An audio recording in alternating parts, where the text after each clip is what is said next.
Welcome back, everybody. This is the Professional Fab Team. We're on episode 3 of Classic Constructed Gameplay. We're playing New versus Azalea. I'll be on Azalea. And I'll be on New today.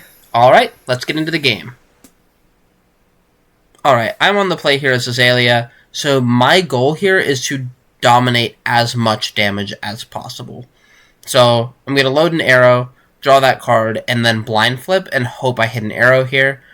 Which, luckily, we'll see here I do. I hit a yellow Spire Sniping, which isn't amazing. I would have liked to push something with a better on-hit, but it's still an arrow that I can dominate to get damage through. So I put the cards back on top. Doesn't matter what order I put them in. Play out these pumps, and then shoot this arrow. Yep. Going second is New here in this matchup. All we're really hoping for is that they don't find an arrow that they can dominate. Unfortunately, they do. So we just have to pick which card we want to block with at this point. Because we can only pick one, but it's dominated. It's not really worth using any equipment block at this point in the game. We want to save it for hopefully a turn that we can block out an arrow and take tempo back at some point. But we just have to accept at this point. We're taking more damage than we want to. This is turn 0, but it's alright. So I get 7 damage through here. I get Frailty and Blood Rot. Frailty is really nice in this matchup. Makes me not have to worry about Beckoning Mistblade or Spider's Bite. And then Blood Rot's just extra damage, which is always good. Yep. I've got my daggers turned off this turn. I've got a Blood Rot I have to pay for. And I've got that Warmonger's Diplomacy in hand, which is a really good card against Azalea. So I decided to just make that my turn. I play it. I'm going to use that Art of Desire to pay for the Blood Rot, arsenal the Chi. I like putting Chi cards in my arsenal. I draw into anytime I draw into a blue attack, I always have that right there that I can use to trigger Mask of Recurring Nightmares. And yeah, we hope that Warmonger's disrupted them a bit this turn. Which, fortunately, with Long Draw Half Glove being added to the deck recently, we have a way around Warmongers for one turn. I would have liked to have been able to save it for a much later turn when maybe we see a second or even third Warmongers to keep tempo. Unfortunately, that's not the case. But I get to send red in the ledger for 9, which means once again I don't have to worry about daggers, which is one of my biggest concerns in this matchup, is Beckoning Mistblade, which means he gets to disrupt my hand twice with like a Persuasive Prognosis into a Surgical or something of the sort. Yeah, getting to go wide and disrupt multiple times into Azalea is really good. Right. And we don't really care about that red in the ledger. We didn't block it out even though it wasn't dominated. We only planned to do one action on our turn anyways. We send that Surgical Extraction, we're threatening a card from hand, and we have that Chi in Arsenal still to threaten a second card from hand. Since we're playing into Azalea, we already knew they weren't going to block. Since I'm threatening from hand, sometimes they do want to block, just because they might have something they really want to keep. But they don't, so I go ahead and add that second Banish on there, get a card out of their hand, they banish a pump. We see 2 arrows and a pump here. We definitely want to take that pump. Taking an arrow and leaving them with another arrow and a pump isn't really going to do anything to them. It might prevent them from having an arsenal next turn or take away one of their cards they can pitch, but it doesn't really do anything to stop the damage coming at me next turn. Right. So I take that pump, leave them with hopefully only arrows. I don't know if they have an arsenal here, but if it's an arrow, this is great for me. Right. And then I have that Premeditate that I decided to keep last turn. And then with that Banish there, I banished that pump from my hand to make sure that I had 2 arrows in hand, so you couldn't take away all of my arrows. I expected you to take that pump there. Luckily, I had the pump in Arsenal, which means I still get to buff an arrow. I draw into Ravenous Rabble here after loading with the Endless Arrow, and see a Remorseless on top, so that outlines the rest of my turn pretty well. I plan on, after this Ravenous Rabble hits or doesn't hit, flipping into that Remorseless and sending that out. That doesn't prevent daggers, which I would have liked, but it does make you lose life for each chain link, or for each action, so it's not terrible.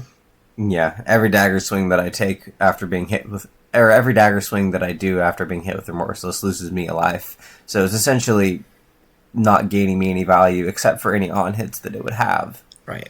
Which luckily they both do have pretty good on-hits. Yeah, with Mistblade giving the go again, and Spider's Bite making it harder to block with attack actions.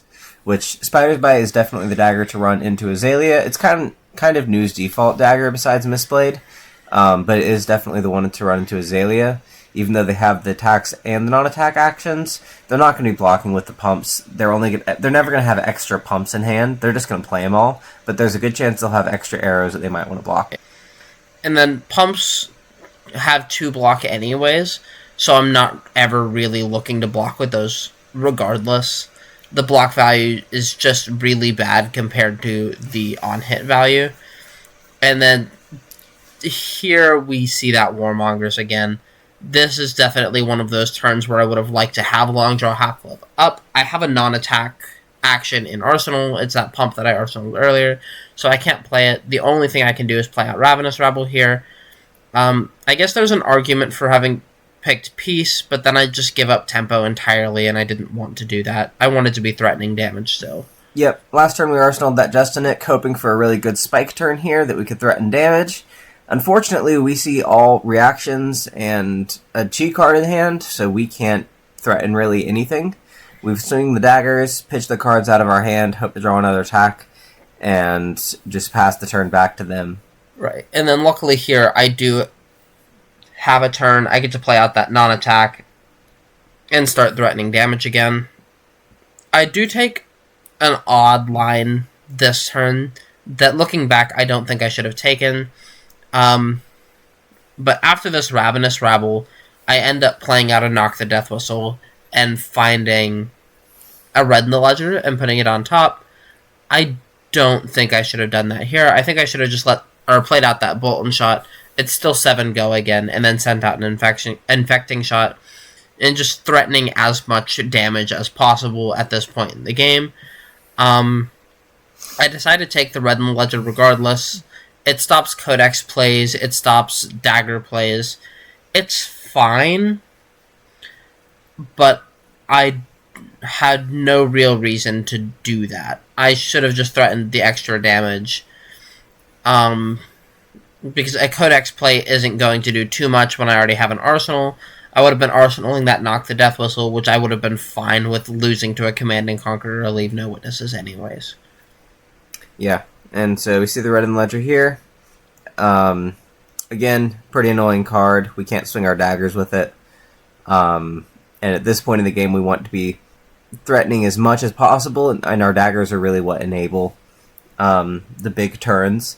So Red in the Ledger pretty much guarantees that we aren't going to have another big turn here.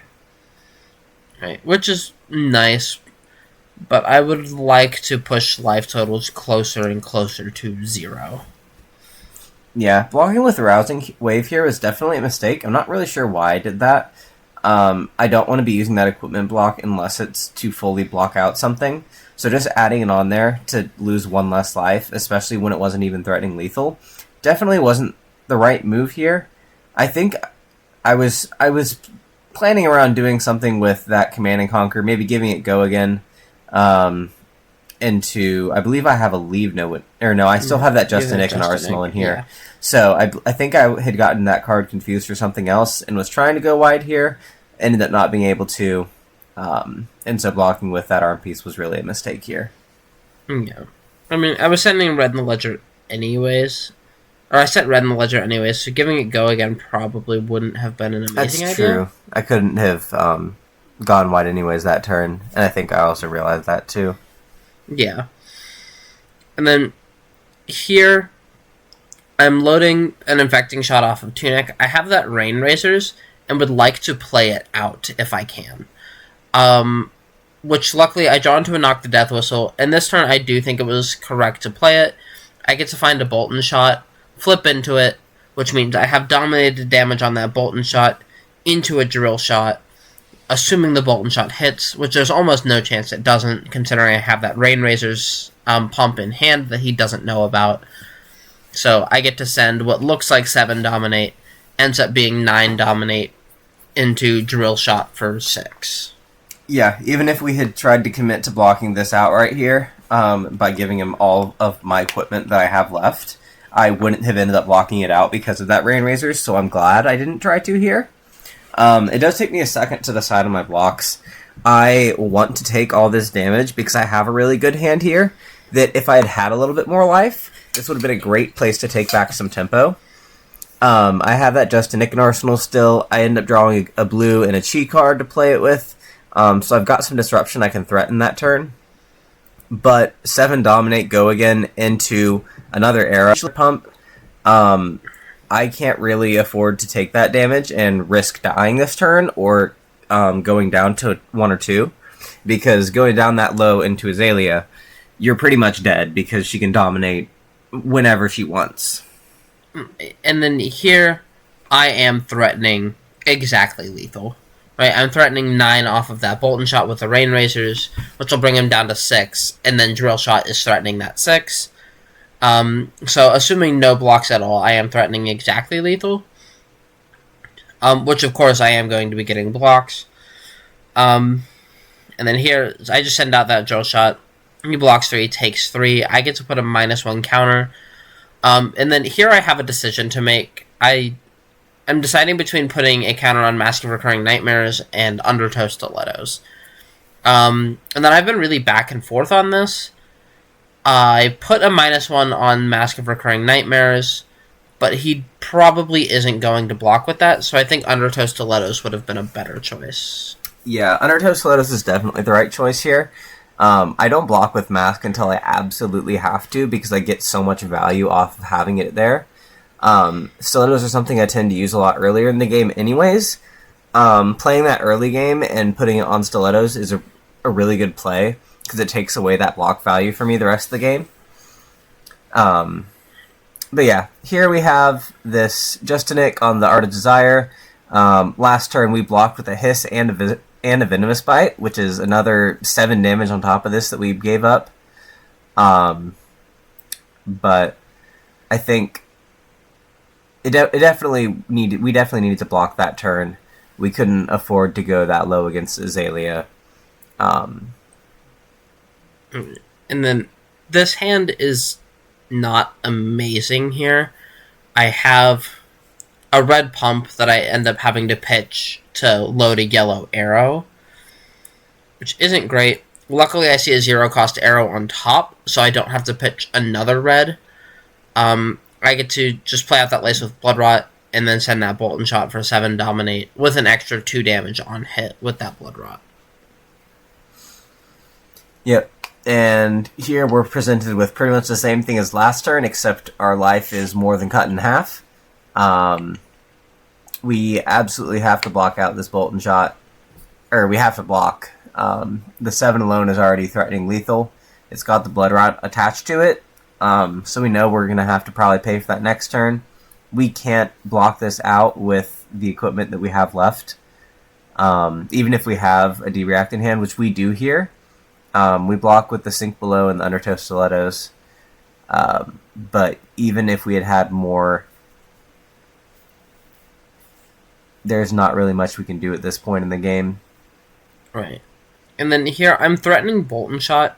I don't actually have the resources to pay for another arrow, so I'm just playing it out as a 0-cost arrow to threaten damage, which luckily I get to threaten a decent amount of damage here. Lethal plus an extra 2, and it's all dominated. I do think maybe there's a case for just giving up all of your equipment in the D-React. Not taking the 2, not getting the Blood Rot. It sucks to lose Tunic, it sucks to lose Mask of Recurring Nightmares, but you get to stay at 6 life. Yeah, that might have been worth it at this point. Since I did have the D-React, I guess I could have technically blocked out this Bolton Shot. I'm not sure if that's the right play. It keeps me alive a lot longer, but you have such a big life lead at this point in the game, I don't know if there's anything that can be done. Right. This turn, I definitely think I misplayed. I think I could have played it 2 different ways that would have been better. One, I could have either gone with the Leave No Witnesses first, broken my boots, sent a dagger, and then Codex to get Leave No Witnesses back again. We would have threatened the Arsenal and 8 damage, and 9 damage if we include the dagger, plus the Frailty and the Ponder, which we do end up getting anyways. But we either could have done that, or we could have just sent the Leave No Witnesses and then pitched for the Blood Rot with the Surgical Extraction. Going down to 2 against Azalea is pretty much a death sentence, so I don't know why I thought that was the best play to do here. But we do send Spider's Bite into CNC, which is one of the best small hand plays you can do as an assassin. I will say, you're already at 4. A dominated arrow's most likely killing you. So I see a case for just sending out damage and going down to 2. Mm-hmm. Just because there's not too much else you can do. Yeah, I mean, I guess that is the best plan there. Azalea can brick. If she draws only pumps and can't draw into an arrow at all, then her turn's pretty much over. And so we could have gotten lucky with this happening. As you can see, we didn't. This is a pretty good play. Even if I wasn't dead to this first arrow, I would have been dead to the Codex and whatever arrow followed it. Right. Which unfortunately, I guess the next one wouldn't have been dominated, but I would still be threatening 8 and then another 4 because of that frailty. But it would have been on either an infecting shot or remorseless, which means it would have still been threatening lethal. Yep, and don't be deceived. I don't actually block a lot there. I just throw all my equipment on the combat chinks. I've already lost. And, yeah, that's a good game. Yep. Thank y'all for watching. Hope y'all enjoyed the video. Make sure you remember to like and subscribe. Make sure to share it with anybody you know who needs to get better at the game. And we'll see y'all in the next video.